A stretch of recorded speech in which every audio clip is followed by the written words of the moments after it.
สบายดีสวัสดีพ่อแม่พี่น้องFCทางแพงเบิร์ดสุขุสุคนเบิร์ดสมองสุบอนพี่น้องเด้อพ่อช่อง YouTube บ่าวลาวว่าเพิ่นคือเก่าคือเดิมเด้อ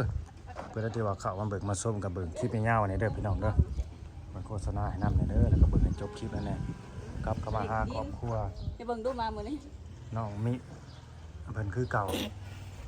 น้องมิ สบายดี เดี๋ยวเบิ่งแต่ใกล้แล้วคือว่าหน้าขาวขาว ไป มาเบิ่งใกล้ๆเฮ้ย เป็นหยัง อ้าวมันไหม้แดดเฮ้ย เหมือนมดแดงกัดลายไปจักหรือว่ามดแดงเหี่ยวใส่บ่ฮะ อะไรมันดังบ้านนี่ นั่นน่ะมดแดงเหี่ยวใส่บ่จักน้องมังกร บ้านมันดังเจ้า มังกรน้อย ดังนะ เหี่ยวเข้าไปบังหำ อย่าไปไหนลูก อย่าไปไหน สิได้มาเฮือนน้องมันขาวนะเจ้าสามารถเป็นจะสื่อจะเพลง บ่แม่นมีงานดิบ่ บอกว่าจะปวดซื้อ ม่วนเนาะ เลย วัยรุ่นเบิ่งตีเขาเลยเฮ้ย ถ่ายเนี่ยเนาะถ่ายคลิปนะเขาก็บ่เข้ามาได้เนาะ แม่น จังสิเฮ็ดหยัง อันนี้บ่ตีเขาเด้ออันนี้เขามีความสุขเนาะเขาสนุกเฮฮาแล้วภาษาวัยรุ่นคนเฮาบ่ได้มีความทุกข์ความยากเลยมันก็ม่วนกับมึนกับมันกัน แต่บางคนเขาก็ ลงไห้ลงนาบ่ อืม ลงไห้ลงนาสิบ่ได้เปิดได้บาดลงไห้ลงนากัน คือโล่ง โอ้ลงยังลง ๆบ่แล้วหรือว่าเมียนบ่ เพื่อน กระสอบใหญ่นะไปทางไหนไปไว้เพื่อนฮะ ฝนตกซะบ่หรือไดใด ใหญ่ก็เป็นฝุ่นบ่เดี๋ยวไปผ่าไว้นะเพิ่นมันบ่มีบ่อนไว้ ก็ชอบอิหยังจะขาวๆนี่ทำ พ้นหัวพ้นมันเปียกมันบ่มีบ่อนไว้ก็เลยไปฝากไว้ก่อน และบ่อนอยู่บ่อนเศร้าซองผัวเมียเขาน่ะลูกน้อยผู้หนึง หัวบ่อยู่ไปแบกขาอุซอยใช่บ่ไปแบกสาวลูกที่หนองเขาบ่ กระสอบข้าว ไปแบกกระสอบขาอุซอยกับเจ้า ไปเขาเจ้าเกี่ยวหน้าแซงนี่บ่ เลย ปั่นข้าวหน้าแซง ไปซอยพี่เจ้าก็แบ่งให้บ่หรือว่าใดๆหรือว่าไปซอยซื่อ ทำไปจ้ะ ฮะ ไปซอยมีป้า ๆโอ้เป็นพี่น้องกัน ป้าทางใด เพื่อนเรือนนะพ่อแม่ ป้านี่คือ ป้าทั้งผัวแหละ ทางผัวหรือทางเมีย ทั้งเมียอยู่บ่มีดอกป้าทางนี้นะคนละบ้าน เมียก็อยู่พุ่นแหล้วเนาะบ้านจัดสรร กันอยู่พุ่นและบ้านพี่น้องเมียบ้านไทยบ้านมัน แล้วเรียกแล้วงานแหละเนาะมื้อน่ะบ่ได้เมาบ่ บ่ได้กินไปกิน กินบ่ได้ดอกนี่นะลูกกินนม อืม พอดีลูกเมาน้ำโลด ลืม แม่ ว่า บ ลู อก ก มัน ยั ก่ ง อนหน่อย ลืมว่าลูกน้องเพิ่นนี่นะยังกินนมแม่อยู่เด้ยังว่าได้ ปี อ กั อบ กนม 2 ปีป่ะ 2 ปีต่อ 2 ปีปลายแต่ว่ายังกินนมแม่ แกะมันเป็นหยังเกาะแกะน่ะ มันเละขี้ดินเลย เออ จะคิ นึ ด ก ว่า ว่า เป็ เป็น น หยัง บาทเป็นหยังงามเนาะแกะเดี๋ยวเนาะขาวเนาะ นี่ว่ะเละ พ่อน่ะไปแต่เช้าผู้บ่ เลย ถามแล้วบ่เรื่องใช้ถามน่ะ ทำแล้ว เปิดว่าได้ใด เพื่อนว่าให้ปลูกอันแถมนี้เพื่อนว่าให้ตัดใหม่เพื่อน ไม่ตัวใด ไม่พี่ได้กกอันนี้ หัว พวกมันนี่กกอันนี้ แม่น กกมังละมุดคือสิตัดมันเนาะบ่อยากกินมันเนาะ ตัดไปสิตัดให้บัดนี้ บ่เลยเสียวตัดก็ต้องคนดึงได้นี่ แม่น ต้องได้ดึงได้นี่ตัด โอ้คือให้ตัดต้นนี้ลงก่อน แล้วให้ตัดลง ตัดลงเบิดเลยซะบ่ แม่น แต่ว่ามันอันไก่หื้อ อืม ตัดลงมา ตามรักมันก็ต้องมันต้องเอาลงอยู่แล้ว มันสิบ่ฝาดสิกกบังยมบ่ มันสิเหลือบ่เอาบ่ฮอดผู้ตี้ ฮอดเป็นสิบ่ เอาบ่เด้อฮอดนั่นเฮือนผู้ตั้งใหม่ผู้บ่จัก เออ กันบ่ดึง ให้พ่อบางทำขึ้นก็ หานก่อนหานก่อนให้มันต่ำลงจังหานจังเอาล อื ง ม ตำก็จะมี ครับต้นหยอกต้นยมมันก็ฟาดลงเบิดเลยแหละฮะ อืม ก็มันได้ลงเขาก็ดึงเวไปทางผู้แล้วผู้ เวไปทางไหนต้องเวไปทางบ่ได้เห็นที่กองมัน เอาเสือกดึงเวไปทางนั้นพูนว่ากันไดกันนี่ ธรรมดาบ่ นี่แต่บ่ฟาดคือหลังคาพุ่นเนาะ คือบ่เฮ็ดเอาคันใด ยากยังก็หำ เออน้องวิ จะโดย ผู้ให้ผัวจะเฮ็ดเอาในคันใดนะเพราะลูกขึ้นง่ายลงง่ายนี่เห็นว่า อยา เนาะ กน้ำ อยากน้ำซะบ่ อืม ตรงไหนนี่นะให้แม่ไปตั้งน้ำให้กิน อืมอืมกินเบิดบ่ได้ อืม โอ้ใหญ่นะน้องหมูตัวนี้ มาไปตู้ขึ้นเลย ก็เปิดพี่น้องเอ้ยผู้ใดเขาเบิ่งมาชมก็เบิ่งคลิปนี้ยาวแล้วก็กดไลค์กดแชร์เนี่ยสิเปิดงบ เพื่อสิมีผู้ใหญ่ใจดีเห็น เปิดงบสมทบ สร้างบ้าน เฮือนสร้างบ้านให้น้องมีกับน้องสอนเป็นอีกเทื่อหนึงก็จะมีผู้รักผู้ใหญ่เพิ่นเห็นเนาะแต่ก็มีผู้หนึ่งเด้ออันนี้อ่าพี่น้ำเพชรนั่นแหละอยู่จังหวัดเชียงใหม่บ่หรือเชียงรายนั่นแหละเพิ่นก็ว่าเพิ่น ซอยเนาะซอยสมทบเข้ามาแหละนี่ก็ดี อืม 3,000เด้อพี่น้องเด้อ 3,000เนาะคนแรกซะนี่ว่า 3,000 สตาร์ท บาท คนแรก อืม 3,000 บาทซะจากที่ว่าสิไปซอยพอบักซองแล้วพอเห็นพอบักซองแล้วก็เลย นี่ เป็นอันนี้ก็เลยยกเลิก เลยมาซอยน้องมีแทน ซอยน้องนี้ปล่อยไปเลยสมทบเข้ามา 3,000 บาทก็บ่ฮู้เด้อว่าเฮือนน้องสอนน้องมินี่สิออกมาในรูปแบบใดเป็นสภาพแบบใดอิงตามงบเด้ออิงตามงบบางทีเราอาจจะบ่ได้มั่นคงอาจจะบ่ได้แข็ง แข็ แข็ ง ง แร แรง ง ดีกว่า แม่น ทางเก่า แม่น อืม เฮ็ดให้ดีกว่านี้หั่นนะให้มันดีกว่านี้ให้มันแน่นกว่านี้ ลบแดดลบฝนได้คันว่าเฮาบ่มีงบหลาย แล้วยังบ่มีงบหลาย อืม บ่ฮู้ว่างบสิได้ส่ำใด ถึงอยู่กับผู้ใหญ่อีก อ่าเด้อน้องมิ เลย ถ้าน้องมีบุญก็เนาะก็สิได้งามคือเขา โอ้การเฮ็ดเฮือนหลังหนึงมันบ่ง่ายเด้สำหรับนี่ก็ยังเบิดเป็น 3-4 หมื่นขนาดสำเฮือนน้องเติ้นหั่นเด้น้องเติ้น 50,000แล้วแหละ 40,000 50,000เลย 45,000แต่ตอนนี้นะ50,000เพราะว่าไม้ยังมันก็ขึ้นไป ซ้ำนั้นยัง ค่า 45,000 น้ำ เลย เบิ่งน้ำมันก็มันแพงเด้เขาก็ขึ้นตามน้ำมัน เฮือนน้องเติ้นเฮือนนั้นแม่บักซองน่ะแม่บักซองบักปองน่ะ 45,000 50,000พุ่นแล้วนั่นก็ดี คิดเอาซ้ำนั่นแหละเห็นแล้วว่าเฮือนเขาน่ะอ่านงบ 45,000 50,000แหละซ้ำนั้นก็ดี ได้ไหมอันแล้ว50,000นั่นแหละพอ สิ ดี ประมาณกันว่าเงินดอนก็สิไหลไปประมาณ 2,000 พี่น้องเอ้ย 2,000 ดอน 2,000บ่ฮอดใช่บ่ อ้าวไหลเผื่อไว้เนาะ 2,000 ดอนหรือพัน ไป หรือ1,700 1,800พุ่นแหละ อืมเพราะว่า1,000นึงมัน30,000บ่ แต่เผื่อไว้ได้เพราะว่าตอนนี้น้ำมันมันขึ้นแล้วเขามันก็ขึ้นตามมันแพง ขึ้นตามน้ำมัน ขึ้นตามน้ำมัน ขึ้ ตอนเฮ็ดเทือนในพวกนะน้ำมันยังบ่ได้ ลิตรละ น้ำมันยังบ่ได้แพงซ้ำนี้ ลิตร20,000 ลิตร20,000มาขึ้นอีกทบครึ่งเลยอันนะ ตอนนี้ คิดเอาซ้ำนั่นแหละ 40ปลาย ของทุกอย่างมันก็บ่ขึ้นมันบ่ให้มันขึ้นราคาบ่ได้แล้วบ่เขาก็มาส่งเฮา อีหยังมันก็ต้องเดินทางด้วยน้ำมันถ้าไม่มีน้ำมันก็ไปบ่ได้เพราะว่าแต่ใครเฮาคือกันแต่เฮาโหลดเฮาบ่มีน้ำมันเฮาก็ไปบ่ได้คือกันแม่นบ่ต้องมีไทยอยู่ดอกเจ้ามีรถเจ้าสิบ่ได้ บ่ได้ไปทางใดเนาะ เลย บ่ได้ไปหาหยังบ่มื้อนี้ เลยยังไปเอาบางห้ามก็เลยไม่ได้ไป อืมปลูกได้นี่คือแบบเพิ่นปั่นให้แล้วบ่ปั่นให้เลยเนาะบ่มีปัญหาทีหลังนะว่า เลย มันปลูกเกินแล้วนั่นนี่เลยเนาะ ก็มันคักแน่แล้วเฮ้ย นี่แหละโอ้เฮาก็มีปัญหามาแล้ว มันคักแน่เด้อันนี้เป็นดินนี่ดินมูลเนาะ ดินเลยดินมูลคือแบบดินมูลพ่อแม่เนาะ ดินมูลพ่อแม่ของผัว อืม แม่นบ่ เลย พระเจ้าวันได้แบ่งกันน้องพระเจ้าวันนี้ก็แบ่งกันคือสมมุติว่า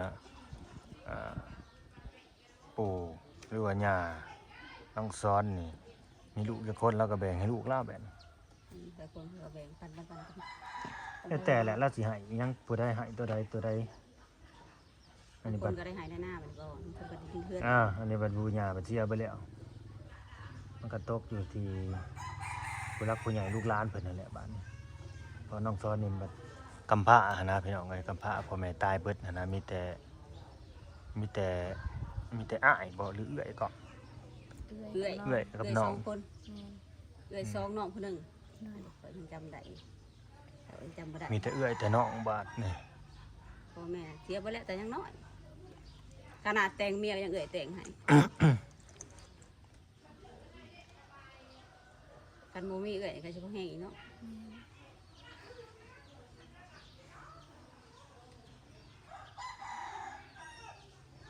คิดเขากันยัง กินกับแกงเฮ็ด ไปหาเห็ดบ่ บ่น้องให้ ไป เพิ่นแบบน้องสาวให้ โอ้เพิ่นแบบว่าได้หันนี่เพิ่นก็แบ่งบ่ แบ่งเยอะ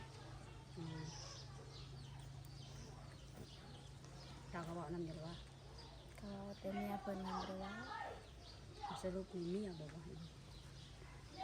ทั้งสองฝ่ายนั่นแหละแบบเมียเพิ่นนั้นแบบบ่เคยว่าแต่เฮาลงเงินแบบเมียบ่เคยว่านั่นน่ะ บ่เคยถามเลย แม่แต่นาบ่าวคันใครแน่เพิ่น เพิ่นยังถามยังน่ะอยู่ แม่ มียังก็ยังแบ่งอยู่เนาะ แต่เมียเพิ่นคันมีหยังก็เพิ่นบ่ให้ เอาเมียเราแบบคือคนอื่นเลยเนาะคือคนนี้เป็นระบาดกันเลยร้านก็ระบาดแม่เราเอาคือนี่เลยกำลัง แล้วบ่าวก็ละไพ่แหละเนาะอันนั้นก็ได้ เป็นระไผ่กำลังอันย่องเลย ฝากในเด้อผู้รักผู้ใหญ่เนาะ FC พิจารณาซอยแหน่นี่ก็ดีเขาก็บ่มีอีหลีใดพี่น้องก็บ่ได้แม่นสร้างภาพมาได้นี่ชีวิตจริงเด้บ่แม่นคอนเทนต์บ่ได้สร้างภาพเด้อนี่ชีวิตจริงๆเด้บ่อนอยู่อีหลีได้นี่ก็ เห็น ดี ว่า FC แบบว่าเพื่อนก็จะออกกรอบขาย บ่อนอยู่บ่อนนอนอีหลีได้ มีตารางใหญ่ๆไว้พากันมานั่นสื่อ ทั้งใหญ่กำลังเพิ่นเขา เออ เพิ่นว่าเงินเฮา เฮาบ่มาหมุนอยู่นำซื่อๆเนาะ แม่ นี่แหละสมาหมุนอยู่แล้วนี่มาใส่อยู่นี่ หาใส่อยู่ เขาเรียกว่านี่ร้อนมาพึ่งเย็นอย่างประมาณนี้นะแต่ก็มาหมุนอยู่แหละมาเกาะอยู่นะประมาณนี้แหละผมมีบอลไป มันมีทางเลือก สุดทางแหละดีแต่อย่างหนึ่งว่าพองน้องเนี่ยยังหนุ่มยังแน่นนั่นแหละแต่เขาก็บ่มีต้นทุนนะมันก็เลยยากในการดำรงชีวิตพี่น้องเลยมีแต่อยู่ไปวันๆมีอยู่ก็อยู่มีกินก็กิน ไปทำอะไรมันต้องใส่อันนั้นนั่นแหละต้นทุนไปไทยไปยังไงก็ต้องมีเงินได้เห็ดบงเห็ดบัตร มีเงินทุนเฮ็ดบัตรเฮ็ดเบอร์ เห็ดพาสปอร์ตเนี่ยก็เท่าไรคนละเท่าไร ค่าเดินทางอีกค่าอยู่ค่ากินนำทางค่าไปเป็นยังบริการได้งานนี่ไปเช่าห้องเช่าเขาซื้อ อันไปเช่าห้องเนี่ยก็ต้องจ่ายลงหนายได้เดือนหนึง ถ้าถือผลดีก็ดีแน่กินอยู่น้ำเพิ่นจบ อ่า อันน่ะกินอยู่น้ำนายจ้าง ก็สิดีขึ้นนิดนึง อันนี้ก็คือฮู้แล้วเนาะทั้งอ่า ได้เป็นแบ่งให้ ทั้งระบ่าวระไผ่ก็แบ่งให้แล้วให้ปลูกอยู่หันแต่ว่าต้องเอาต้นอันนี้ลงก่อนต้นหมักละหมด ต้นละมุด เคลียร์พื้นที่นะฮันก่อนแล้วเอาตัวนี้ออกก่อน อืม โอ้ก็จะเอาไปทิปในใส่นอกกันนะลงมานี่ โอ้ยเขาโตแล้วคิดเนี่ย ล่างของน้องต้นหมักพร้างกูบอก มีแต่รอ ประเทศไทยได้มั้ง มีแต่รอผู้รักผู้ใหญ่เพิ่นพิจารณาไปแล้วเพิ่นสมทบงบประมาณแล้วก็ ไอ้มันหมากไงก็ยังเสียบเลยกินหมด สิเข้ามาบอกอีกเทื่อหนึงมีแต่คันอันน่ะสิเอาลงแล้วก็เอาลงโลด อ่ะ อืมคันว่างมื้อใดก็เอาลงให้มันไวมันก็สิดีเพราะว่ามีต้นไม้ใหญ่อยู่ใกล้เรือนกันซานมันก็บ่ดีอะไรดอกย่านฟ้าย่านฝน ฝ่าลง หนึ่งฟ้าลมสองมาบัดว่าลมบนโต๊ะมันลมมันยังอีก มันยาก โอ้ยมันหักมันสิยังลงมา ขนาดนั้นนางหันสำนี่ว่ามันลงนะ อืม ง่าย ลมเอาลงเป็นหักเลย แม่นอยู่มันมีห่มแล้วมันก็เย็นมันนั่นมันเย็นมัน ก็มันก็มีทั้ง ชุ่ม ข้อ ชื่ ดี น แล้วก็ข้อเสียทั้งสองอย่าง ก็ดีก็ดีก็เสียก็เสียแบบคิดบ่ถึง แล้วก็ผู้สมทบก็มาคนแรกเด้อเพิ่นชื่อว่าพี่น้ำเพชรจำชื่อเพิ่นได้ติ กำเนิดขอบคุณเพิ่น ดีใจอยู่บ่เพิ่นสมทบมาแล้ว 3,000 เงิน 3,000 ก็อยู่นำบ่าวลาวนี่แหละมีแต่สิไว้รอแบบ เป็นเพื่อนนั่นแหละสมทบ ไว้รอได้สำได้ก็เอาสำนั้นเด้อ แม่น โดย เดือน บ่ให้เว้าได้ลังน้อยลังใหญ่อย่างคันจังซี่ ติอะไรใด ได้สำได้ก็เอาสำนั้นเอาตามงบเอาแหละ เพราะว่าเฮ็ดเรือนเนี่ยมันต้องได้บางทีบัดจ้างจ้างสร้างอีกนะมันได้จ้างอยู่แล้วนะสร้างนะ กาสร้างอีกก็ไม่ง่ายกา สร้างนี่ก็พูดหนึ่งอีก กาสร้างนั่นก็เหยียบหมื่นไปเลย อืม เพื่อน ค่าสร้างก็เป็นหมื่นพี่น้องเลย กาสร้างพวกนี้ก็หมื่นป้ายเบิด เป็นหมื่นป้าย หมื่นป้ายไปได้ เพื่อแล้วฮะมันจะเข้า20,000มันก็จะไอ้เทื่อนก็12,000 บัตรห้องน้ำอีกก็ต่างหากเงินคุ้ยก็ต่างหากโอ้ อืม ห้องน้ำน่ะเท่าใดเนอลืมแล้ว ของน้ำนะอันนี้นะ7,000 7 นางแดงนะ6,000 7 เพราะว่า 12,000 อันนี้เดี๋ยวจะให้โบข้างนอกข้างในเด้ 19,000อะไรกำลังค่าอันนั้นอีกครัวกับเทพื้น5,000บ่ อ่า 5หรือ6วะ หา 19,000 24,000แหละพุ่นน่ะเฉพาะค่าสร้างก็24,000เลย สร้างเนี่ย 24,000 บาทเด้อพี่น้องเอ้ย อ่ะเฉพาะค่าสร้าง 1,000 บาทไทยได้อบ่แม่นบาทลาว บ่แม่นแต่เฮือนแล้วแปนถึงรวมราคาของครัว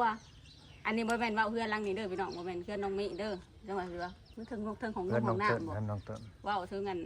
เฮือนน้องเติ้นที่ว่าเฮ็ดผ่านมาที่ว่าแล้วไปแล้วนะงบในการเฮ็ดเฮือนค่าสร้าง20,000บ่20,000หรือ20,000ไป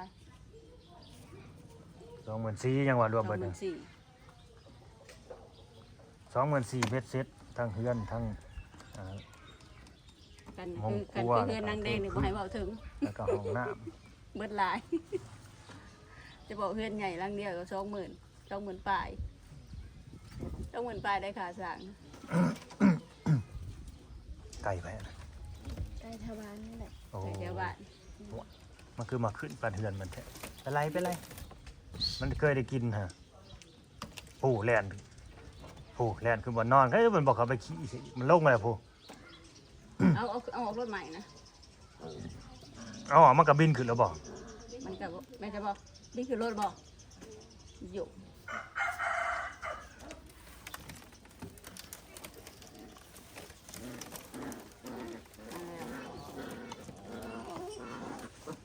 อ่ะตามนั่นแหละ ขอบคุณผู้ใหญ่เพิ่นสีสมทบอีเพื่อนเจ้า เว้าดูขอบคุณดู พอดังๆเด้อพยายามเว้าให้ดังๆแบบว่า เสียงดังฟังชัดนะ โดย คือจะเว้ากับผัวจะน่ะเว้าเป๊กๆนะคิดเว้าแบบเวลาเสียงนี่ให้มันได้ตอนเวลาเฮาหายกันกับผัวหั่นนะแบบใจอยากหายนะเป่งเอาไว้จุดที่เลยแบบนั้นนะเคยอยู่บ่หายกันกับผัว เคยอยู่ น่ะอันแหละเวลาอยากหายนะเสียงน่ะอยากให้ดังสำนั้นแต่ให้ดังก็แบบว่าอยากให้ดังมีหน้ามีนวลเนี่ยนะแบบมีหางเสียงเนี่ย อันกระจกได้ ดังแบบจะมีหางเสียงเนี่ยลากเนี่ยจักหน้อยหั่นนะขอบบุญขอบคุณเด้อเนี่ยนี่ขอบบุญขอบคุณ ขอบบุญขอบคุณ พี่น้ำเพชร พี่น้ำเพชร อยู่จังหวัดเชียงราย อยู่จังหวัดเชียงราย ที่ฝากเงินมาสมทบ ที่ฝากเงินมาสมทบ สร้างบ้านให้น้องมิ สร้างบ้านให้น้องมิ 3,000 บาท 3,000 บาท เอาให้เพิ่นเป็นหยังบัดนี้ ให้เพิ่นสุขภาพแข็งแรงให้ร่ำให้รวยกว่าเก่าอายุวันยืนร่ำให้รวยกว่าเก่า โดยผู้เป็นสะพานบุญได้ซะเว้าได้ไหมฮู้อยู่ว่าข่อยน่ะเป็นไผ เจ้า เบาเล่าว นี่คือการให้อยู่สุขภาพแข็งแรงให้ร่ำให้รวยกว่าเก่า ไผอ่ะน่ะลูกบ่ เลย เอาโอเคซะไปเบิ่งลูกก่อนเอาไม้มา แปลลูกก่อนลูกก็หายพอดีล้มบ่ ตำ อ้าว ใหม่ ตามชาวบ้าน คือเศร้าไวแท้ ตัวไว้ตัวไว้ ไปเบิ่งดูว่ามันคือเจ็บมันจับอันนี้มันอยู่หรือว่า เฮ้ เอา ยเราไม่ดีดู ยันไม้ล่ออันถังเอาฮะหมอนี่ก็ยืนใส่เสื้อบ่มีเสื้อบ่บางหำนี่เนาะ บ่หันตัวหอนบ่มันบ่เห็นเลยแกงกล้องมาใส่จริงมันแล้วมันตรวจสอบน้ำหลังนะขอบคุณเด้อ FC ที่เข้ามาเบิ่งมาชมแล้วก็ขอบใจพระคุณใหญ่ใจดีใจบุญเนาะฝากกดไลค์กดแชร์กดติดตามเด้อพี่น้องเด้อครับก็สิได้จบคลิปไปซ้ำนี่แหละเนาะไว้พอกัน EP ต่อไปเด้อพี่น้องเด้อเนาะสบายดี